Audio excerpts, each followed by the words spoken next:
Hey, welcome, and thanks for tuning in to our Sunday evening series on Revelation. As so many crazy things happen in our world, many Christians are asking, are we living in the last days?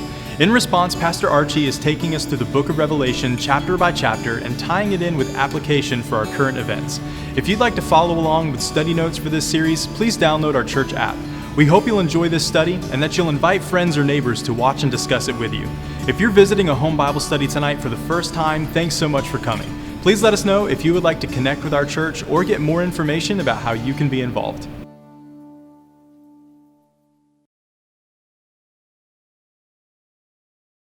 Well, today we turn our attention to Revelation 17, and 17 and 18, God devotes 2 full chapters explaining the destruction of Babylon.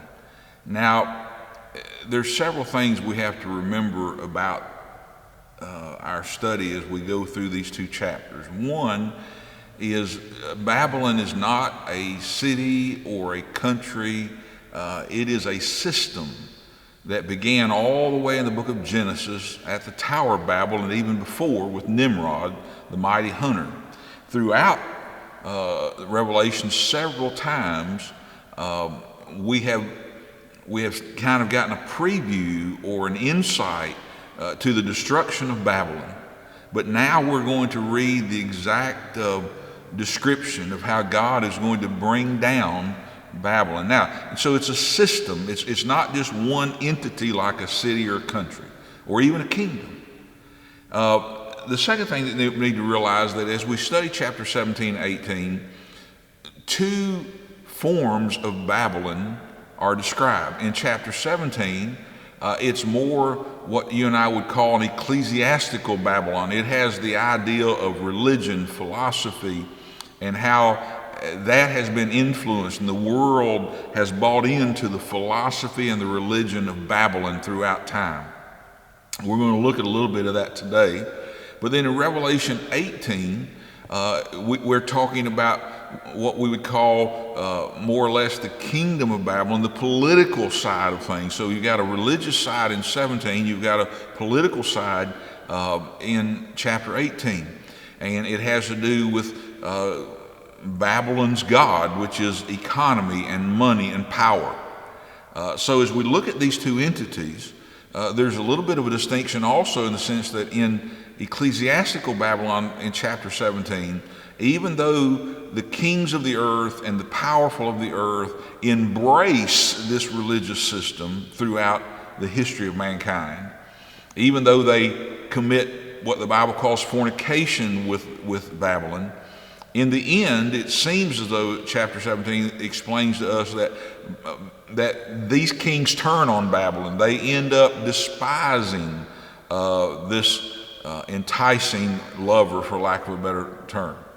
But on the other hand, in the political Babylon that we're going to read about, it is God himself who steps in and causes this utter destruction of the entire system that is built around the lust of the eyes and the pride of life and the lust of the flesh.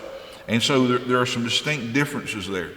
The other thing that I want you to keep in mind before we actually read some of this scripture today is in Revelation 17 and 18, throughout the book of Revelation, I've said to you, there are times that the book is to be taken very literally, and every time that you possibly can, I think that you don't make it figurative, you don't make it symbolic or whatever. But there are occasions that the language used is without question symbolic and means something. Now, ultimately, the destruction of Babylon is a real event in real time that will take place in the future. But throughout, in this language that we read about, if you were to take it literally, some of the words that we use, even in reference to Babylon, it would make no sense whatsoever. And so there's a lot of, if you would, figurative, symbolic language used in both chapter 17 and 18. And I hope that as we read the scripture and as we break it down, that it will begin to make sense to us. Okay, so let's begin reading in chapter 17. Remember now, the 7 bold judgments have been given out by the 7 angels, and so 7 mighty angels. And this wrath and destructive power and all of these things are taking place from God upon the world system, the judgment of the world. And now we're interrupted by that.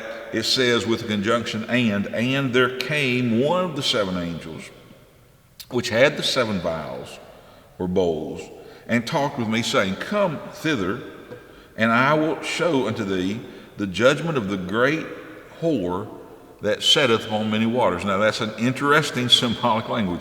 It is described Babylon, religious Babylon, as a whore, a prostitute, with whom the kings of the earth have committed fornication. There has been sexual impurity between the kings and this prostitute. And the inhabitants of the earth have been made drunk with the wine of her fornication. So he carried me away in the spirit into the wilderness, and I saw a woman set upon a scarlet-colored beast. Now that's important. Full the names of blasphemy. Watch this, having 7 heads and 10 horns. And the woman was arrayed in purple and scarlet color, and decked with gold and precious stones and pearls, having a golden cup in her hand, full of abominations and filthiness of her fornications.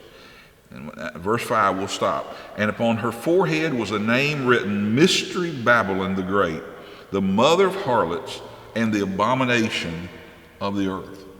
As we look at this, the first thing that we need to take into account is, again, this is figurative language. And God uses something that people are very familiar with, prostitution. Fornication has the idea of sexual impurity, and how that this is an abomination to God. And so remember, we're talking about a religious system. And so when we're talking about this, God in the Bible describes himself as a bridegroom. Jesus is the bridegroom of the church. The church is declared in the New Testament to be the bride of Christ. And we're going to read later on in Revelation 19 about the marriage supper of the Lamb. In the Old Testament, God selected a people on earth called Israel through the man of faith Abraham. Israel became a mighty nation, but they are described as the bride of the Father. And I think there's a distinction there made between Israel, who God sets aside and now in the tribulation period is once again going to bring them back to understand who Jesus is. But they are wed to God the Father, and that was the way it was meant to be. It was meant to be that actually the whole world would be wed to God, every one of them. But God, in his infinite wisdom, knew that many would not turn to him in faith. And Jesus, again, is calling out his bride in what we now call the church age. Now, as you think of that, the idea of marriage introduces the idea of purity. And throughout the New Testament, we are warned that we as the bride of Christ are not to be unfaithful to him. So throughout the Old and New Testament, God confronts his people about going after other loves. And in every case, what ends up being is idolatry.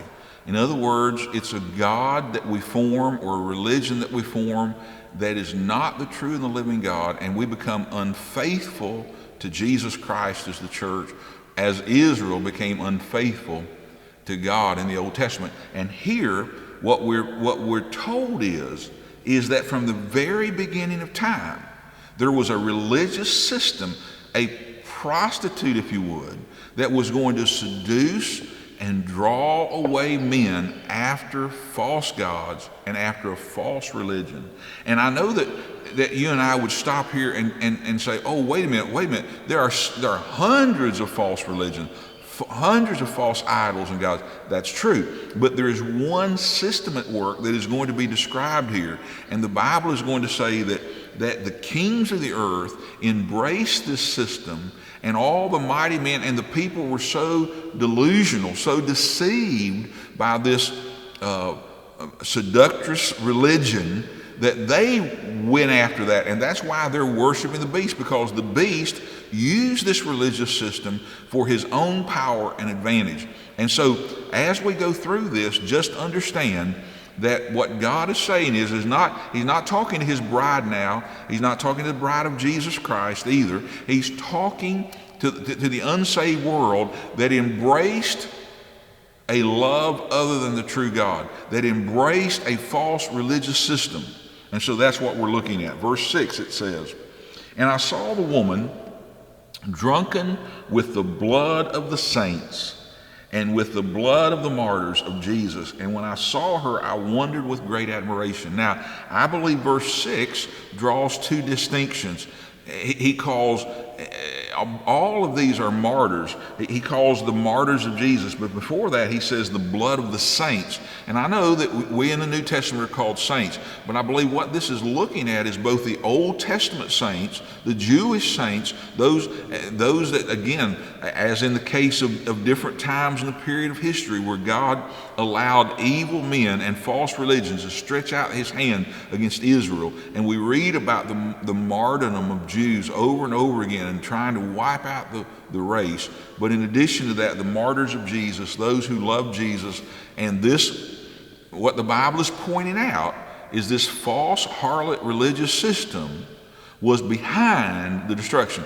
Maybe the kings of the earth were carrying it out, but it was the religious system that was seeking to destroy those who were followers and believers in God, the true saints of God and saints of Christ. Verse 7, "And the angel said unto me, Why are you marveling? Wherefore did thou marvel? I will tell thee the mystery of the woman."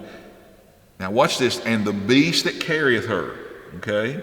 That beast is going to be very important in just a moment. Again, we're talking in symbolic language, all right? "Which hath the 7 heads and the 10 horns. The beast," verse 8, that thou sawest, "was and is not, and shall ascend out of the bottomless pit, and go into perdition. And they that dwell upon the earth shall wonder." They'll marvel. They'll stand like gaping mouths open, trying to figure this out. "Whose names," which ones? The unsaved, "those who are not written in the book of life from the foundation of the world, when they behold the beast that was and is not, and yet is." That's strange figurative language, but it's the idea that the beast is destroyed and he comes back to life. Remember in our study we talked about the beast that had the deadly wound to the head, and yet he revives and is resurrected. I believe that we're talking about the Antichrist in verse number 8, and we see that very clearly. Verse 9, "And here's the mind which hath wisdom." This is where we get a little confused. "The 7 heads are 7 mountains on which the woman sitteth. And there are 7 kings." Now read verse 10 very carefully. 7 kings, 5 are fallen, 1 is, and the other is not yet come. And when he cometh, he must continue a short space. Now, if you were to go back and study a lot of godly men in the past history, especially those who came out of the Protestant Reformation in the 1400s, you will find out that they immediately take this figurative language of the 7 mountains and they conclude, oh, this is indeed papal Rome.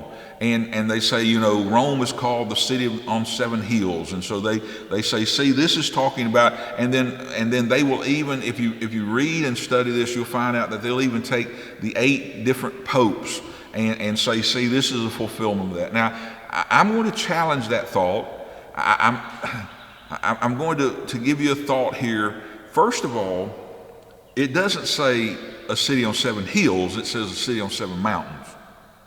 Okay, so think about that. And then it says these 7 represent 7 kings.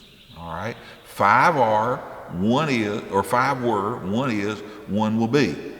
Now, what is that talking? Well, first of all, when we talk about mountains in the scripture, all the way back into the time of Daniel, Daniel gave those different visions of during Nebuchadnezzar's reign about a mountain and so forth. And they were actually symbolic or figurative of kingdoms. Remember I said when you see symbolic language in Revelation, then you trace it through Scripture, and you see if there's other places that the Scripture explains it, and mountains are explained as kingdoms. The second thing that I want you to note is that there are a number of cities around the world that pride itself as a city built on 7 hills. Now, I'm not saying that Rome and the papal system is not part of the false religion, because I believe they have seduced kings. I believe they have indeed wielded power. I do believe indeed that they are a kingdom. I just don't think it fits here in this particular scripture. Now, so what would the kingdoms be? Watch this. 5 were, 1 is, and 1 will be. If you now, the first thing that you need to just nail your shoes down on concerning Bible prophecy is that the Bible prophecy always relates to Israel. It does not relate to the other kings of the world. Now, there have been dynasties in China, there have been dynasties in Mexico, there have been dynasties of places, but as far as world dynasties that came against the people of God, the saints of God that are drunk with the blood of the martyrs, there are 7. Of course, the first one that we read about in our Bibles was Egypt.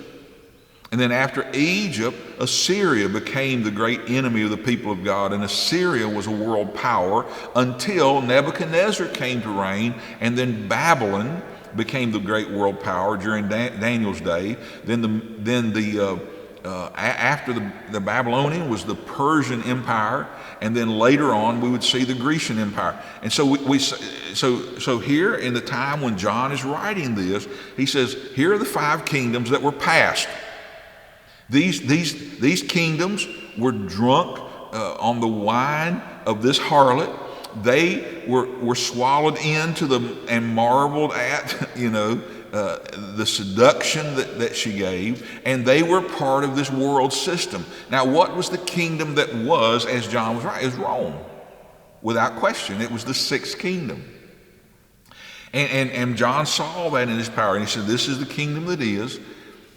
But John is now looking forward into the future, and he's saying, but there's a 7th kingdom to come, which will be the revival of the Roman Empire, a revival of Western domination, and it will be the last great, and it will be based upon 10 kings that surround itself around this one mighty prince called the Antichrist. Well, I hope you'll look into that and make sense of that. But then in verse 11 it says, and the beast that was and is not, even he is the 8th.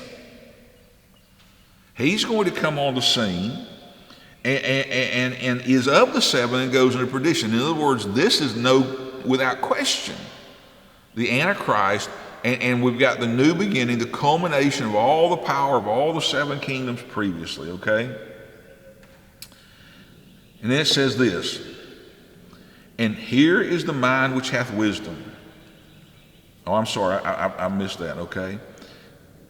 We go down to verse number 12. And the 10 horns which you saw are 10 kings, which have received no kingdom as yet, but receive power as kings 1 hour with the beast. 1 segment of time. And I don't take that again as a literal hour, but it's going to be, if you would, it's going to be their 15 minutes of fame in the spotlight. These have 1 mind, shall give their power and strength unto the beast. For what purpose? To make war with the Lamb in verse 14. And who overcomes? Man, I love this verse. The Lamb overcomes. All of their planning, all their plotting, all their coming together in unity, and they're saying, we're going to defeat the Lamb. God says, no, you're not going to do that. But now, wait a minute. These are political kingdoms. Wait a minute, but we're not finished yet.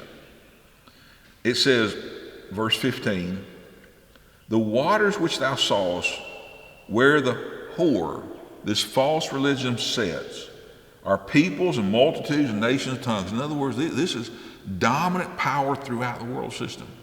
Now, this is again why most people believe it's papal Rome, because it influences governments. It adapts itself. When they go into a place and the religion is such and such, they will convert them to Catholicism, but they will also adapt certain religious practice out of their pagan religions in order. And so some people would believe that, and again, that's understandable. Verse 16, and the 10 horns which thou sawest upon the beast, these, watch this, shall hate the whore. All of these kingdoms of earth throughout history have embraced the harlot, have said, we love this system, but now this false religion has been used to its fullest advantage, and now under the Antichrist, the 10 kingdoms, the 10 kings are going to say, we don't need you anymore because you are not fulfilling our purpose. We hate you now. And shall make her desolate and naked, and shall eat her flesh and burn her with fire. What does that mean? Well, we're in symbolic language. They're going to take all the wealth, all the power, all the influence away from her and turn on her. For God hath put it in their hearts to fulfill his will and to agree and give the kingdom unto the beast until the words of God shall be fulfilled. And the woman which thou sawest is that great city which reigneth over the kingdoms of the earth. Now, this is again why most believe it's Rome, and I understand that. And it very well could be. I'm not denying that. But God has a city. It's called Jerusalem. And when God reinvents a new heaven and a new earth, guess what? He's going to have the new Jerusalem coming down out of heaven. But Satan has a city also. And some believe it might be New York City. Some believe it might be some city in Europe. Some believe it might be the city of Rome. But Satan has a city that is full of adulteries and fornications and rebellions against the God of heaven. And God is going to bring destruction to it and allow it, this false religion that started at Babel, to end one day in the tribulation period.